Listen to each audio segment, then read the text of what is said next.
10시 구간대 가장 두드러진 종목군은 게임주들입니다. 위메이드가 지금 7% 정도까지 오르고요. 룽투코리아, 넵튠 등의 종목군들도 따라갑니다. 그래서 그런지 이렇게 또 약간 중형 사이즈의 종목군들이 움직임 나타내면서 코스닥이 위쪽으로 방향이 잡힌 반면 거래소는 전혀 좀 동떨어진 움직임을 나타내고 있거든요. 300선도, 3000선도 아슬아슬합니다. 빅픽처 그려보겠습니다. 오늘 토마토 투자클럽의 신기수 전문가 함께합니다. 안녕하세요. 네, 안녕하세요. 신기수입니다. 네, 오늘의 주제 보겠습니다. 네, 미국 증시 매일 아침 오프닝을 말씀을 드리면서 미국 증시 이렇게 사상 최고치 썼습니다. 올랐습니다. 이런 이야기를 드리기 민망할 정도로 우리 증시는 따라가지 못합니다. 디커플링의 원인부터 좀 점검이 필요해 보이는데요. 왜 이렇게 동떨어지게 가는 걸까요, 전문가님? 아무래도 이제 제일 가깝게는 이제 테이퍼링이 이제 실시가 될 것 같기 때문에 테이퍼링이 실시가 되게 된다면은 과연 시장이 어떤 방향으로 반응을 할까에 대해서 경계감 같은 것들이 분명히 있겠죠. 그리고 테이퍼링과 관련해서 아무래도 이제 미국 시장에서의 테이퍼링인데도 불구하고 그 여파가 더 강할 것으로 생각되는 곳은 신흥국들이기 때문에 우리 시장 같은 경우에는 신흥국에 속해 있는 우리 시장 같은 경우에는 테이퍼링 경계감이 분명히 작동을 하고 있습니다. 또 이제 그런 부분에서 본다면은 달러가 요 근래에도 계속해가지고 이제 고가 행진을 진행이 되고 있기 때문에 이제 원달러 환율도 쉽게 사그라들지는 않고 있고요. 그래서 지난번보다는 또 많이 내려왔어요, 환율이. 이러면서 이제 추가 하락을 해줘야 되는 원달러 환율이 아직까지 추가 하락은 안 나오기 때문에 그런 부분에서 또 지수는 옆으로 이제 횡보를 하고 있습니다. 근데 이제 테이퍼링과 관련해 가지고는 제가 이제 계속해서 좀 말씀 좀 드렸는데 이미 많이 좀 반영이 된 것 같습니다. 그림 하나 준비를 했는데요. 나스닥하고 미국 10년물 국채금리를 그려놓은 건데요. 위쪽 그림이 나스닥이고요. 아래쪽 그림이 이제 10년물 국채금리입니다. 그래서 보통 이제 이런 그 테이퍼링이라든가 긴축 이슈가 부각이 됐을 적에 국채금리가 상승하는 어떤 그런 부분들이 있는데 보시면은 국채금리가 상승을 하다가 요 근래 한 1, 2주 동안 오히려 좀 소강 상태에 들어갔어요. 나스닥이 그러면서 오히려 그 최고가를 내고 있죠.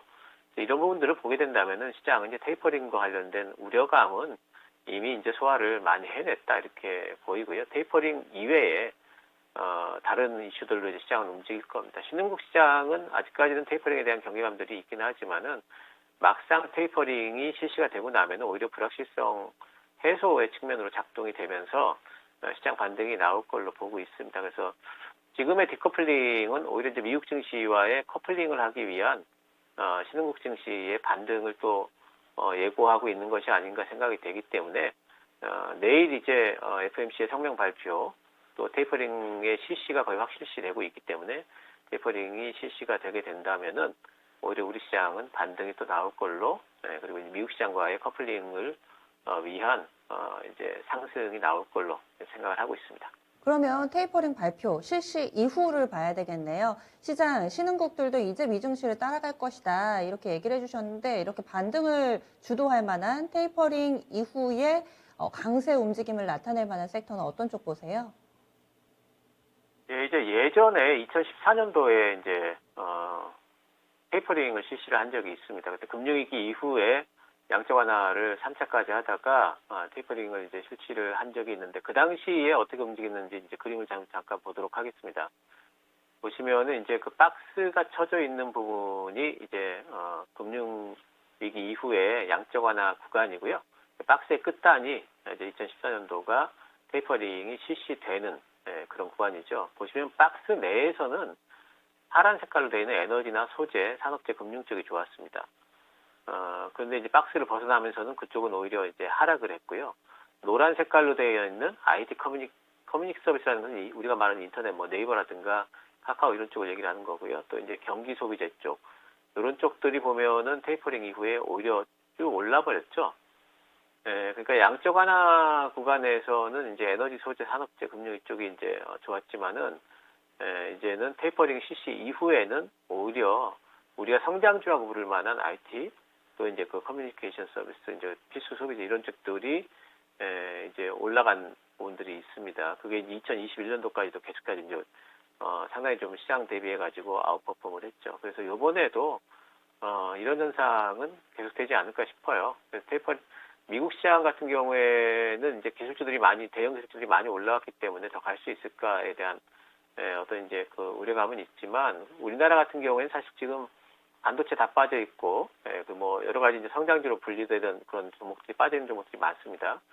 그래서 우리나라 같은 경우에 테이퍼링 이후에 움직인다면은 국내 기술주라고 하면 이제 비메모리 쪽, 반도체라고 하면 메모리는 아무래도 뭐 내년까지 좀 안 좋을 것 같고 상반기까지 비메모리라든가 전기차 또 반등이 나올 것 같고요. 또 내년부터는 자율주행차 쪽이 또 다시 한번 부각이 될 것 같아요. 그런 쪽 움직일 수 있을 것 같고, 또 탄소 제로와 관련해 가지고 뭐 신재생이라든가 수소, 탄소 배출 이런 쪽도 꾸준히 상승세가 다시 한번 시작이 되지 않을까 생각을 하고 있습니다.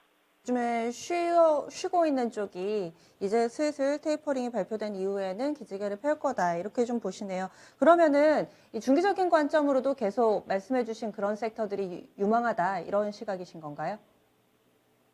예, 뭐 중기적으로도 그쪽이 이제 그 내년도까지는 일단 좋을 걸로 보고 있고요. 그 외에도 내년도에 이제 좋을 만한 이제 다른 섹터를 살펴본다면은 금리 인상 구간으로 봐야 되겠죠. 아무래도 내년부터는 이제는 내년 연말부터는 뭐 금리 인상을 미국이 거의 할 걸로 지금 시장에서 예상을 하고 있고, 그렇다면 금리 인상 구간에서 수혜주라고 할 수 있는 은행주, 금리 인상 구간에서 수혜주일뿐만 아니라 또 포트를 방어하는 방어주이기도 해요. 그래서 은행주들은 좀 있으셔야 될 것 같고요. 그리고 인플레이션 피크아웃이 올해 4분기나 내년 1분기쯤 나올 걸로 보고 있지만, 그래도 당분간은 인플레이션이 상당히 좀 높은 인플레이션이 4%대 이상의 인플레이션이 당분간 지속될 거기 때문에, 이런 구간에서는 에너지라든가 소재주들이 빠지면 또 올라가고 빠지면 올라가고 이런 식으로 진행이 될 것 같아요. 그래서 그쪽에 트레이딩 가능할 것 같고, 또 공급망 이슈가 이제는 어느 정도 좀 내년 1분기 때는 완화될 걸로들 다들 전망을 합니다. 특히 이제 그것과 관련해 가지고 반도체 공급 이슈 때문에 상당히 올해 시세가 안 좋았던 자동차 쪽이 이제 반등이 나올 것 같고, 스마트폰도 지금 이제 반도체 부족 때문에 생산 차질이 좀 있는데, 오히려 이제 그 공급망 이슈가 완화가 된다면은 폴더블 폰 주들 지난번에 올랐다가 조정받고 있는데, 이런 쪽도 다시 한번 반등이 나올 수 있을 것 같고, 내년 상반기에는 1분기 때는 이제 삼성에서 또 이제 그 폰 나오기 때문에 그런 부분에 대한 이제 모멘텀도 받을 것 같습니다. 또 이제 한 가지 주목하실 것은, 실적이 올해 바닥을 통과하고 내년부터 좋아질 그런 섹터들이 있죠. 조선이라든가 또 위드 코로나 때문에 또 좋아질 유통, 카지노 이런 쪽들도 중기적으로 보신다면은 놓치시면 안 되겠고, 또 꼭 큰 수익을 바라기보다는, 빠른 수익, 큰 수익 이런 것도 바라기보다는 그래도 사놓으면은 확실하게 올라갈 만한 어떤 이제 종목을 사놓겠다 그러면 이런 쪽 보시면 좋겠습니다. 좀 전에 이 테이퍼링 발표한 이후에 강하게 움직일 만한 섹터하고 지금 중기 관심 섹터하고 미묘하게 교집합이 있으면서도 아닌 듯 보이는 게 은행하고 에너지 소재 섹터는 앞서 보여주신 표에서는 테이퍼링 발표 직후에는 약했던 섹터잖아요. 그렇다면 올해 연말까지 이들 섹터는 별론데 내년 초까지 좀 본다면 괜찮은 유망한 섹터가 될 것이다라는 시각이신 거세요? 사실 그 은행주 같은 경우에는 지난번 2014년도하고 조금 다른 부분이 있어요. 근데 그 당시에는 이제 양적 완화를 하면서 은행주들이 상당히 이제 고공행진을 했었는데, 지금 은행주들 같은 경우에는 사실 지금 아직까지 뭐 시세가 오래 나긴 했지만은 확실하게 그때처럼 많이 올라가 있지는 않거든요. 그래서 그때랑은 조금 좀 상황이 좀 다른 부분이 좀 있습니다. 그래서 은행주들은 어쨌든 방어주로서의 입장으로서 내년까지는 어쨌든 금리 인상의 수혜를 받을 걸로 보고 있고, 에너지는 아까도 말씀드렸습니다만은 지금은 이제 유가라든가 많이 올라온 듯 보여요. 물론 뭐 100%까지 간다 이런 소리도 있지만은, 이쪽은 빠지면은 사고 오르면 팔고 한 트레이딩 정도. 하지만 확실하게 꺾일 때까지는 시간이 좀 있다. 이렇게 내년 아마 상반기까지는 확실히 꺾이지는 않으면서 박스권 이상의 흐름은 주지 않을까 생각을 하고 있습니다. 11월 이제 시작한 지 3일 정도밖에 안 됐습니다. 3거래일째 보내고 있는 상황인데요. 이번 한 달 동안의 시장 전망 어떻게 하고 계세요? 예, 뭐 아까도 말씀드렸듯이 테이퍼링 CC는 이제 불확실성 해소가 될 것 같고, 또 이제 요번 11월 달은 뭐 우리나라도 그렇고 미국의 뭐 블랙 프라이데이도 있고 하면서 소비 시즌 기대가 있죠. 근데 이제 소비 시즌 기대에 대한 부분들이 또 부정적인 부분으로 작동하는 부분들은 이제 공급망이 오히려 더 영목이 심화될 거다. 소비가 늘어나게 되면 이런 이제 전망도 있더라고요. 그래서 이제 이런 부분에 이런 어떤 그 소비자에 대한 실적 기대 같은 것들도 상쇄시키는 부분이 있기 때문에 이런 부분들은 조금 더 살펴봐야 되는데 오늘 이제 뉴스를 보니까 또 아마존 관련해 가지고 상당히 기대감 섞인 또 뉴스 나와 있고 그래서 이런 부분 조금 더 봐야 될 것 같습니다. 또 이제 지수나 그래서 지수가 크게 움직일까 부분에 대해 가지고는 사실 그거는 아직까지는 조금 불확실한 것 같아요. 그래서 지수는 조금 더 봐야 되겠습니다만은 모멘텀 중심의 종목 장세는 확실히 좀 오지 않을까 이런 생각이 좀 들어서 지금부터 11월, 12월까지는 지수라든가 실적보다는 이런 쪽 보시면 좋겠고요. 또 이제 배당주 매력이 또 이제 부각될 만한 시기니까 배당주들, 대형주들 중에 배당 매력주들 좀 보실 만한 구간. 그리고 단기적으로 본다면은 뭐 대선 시즌 진입을 하기 때문에 대선 관련주들 있죠. 원전, 부동산, 고용인구 이런 쪽들에도 관심을 가져볼 만하겠습니다.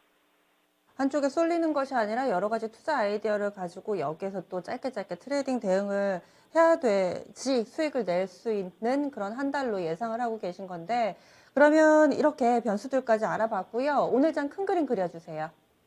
예, 여기저기 지금 이제 관심권을 일단 레이더를 맞추는 이유가 뭐냐면은 사실 그 주도주 장세가 올지 아니면 종목 장세가 올지에 대해서 아직까지 확실한 판단이 제가 지금 잘 안 서거든요. 그래서 요게 한 이틀 정도 이후에 그러니까 FOMC 성명서가 발표가 되고 그리고 하루 이틀 정도 지난 이후 정도에는 아마 그런 것들이 판단이 될 거고요. 판단이 되게 되면은 제가 방금 나열했던 그런 부분에서 초점이 조금 더 맞춰지지 않을까 생각이 됩니다. 그래서 FOMC 이후에 시장 전체적인 장세들을 보면서 초점이 맞춰진다면은 제가 다시 한번 다른 코너를 통해서라든가 또 말씀을 드리도록 하겠습니다. 다음 주 이 시간에는 좀 더 방향성이 명확해지겠네요. 오늘 말씀 고맙습니다.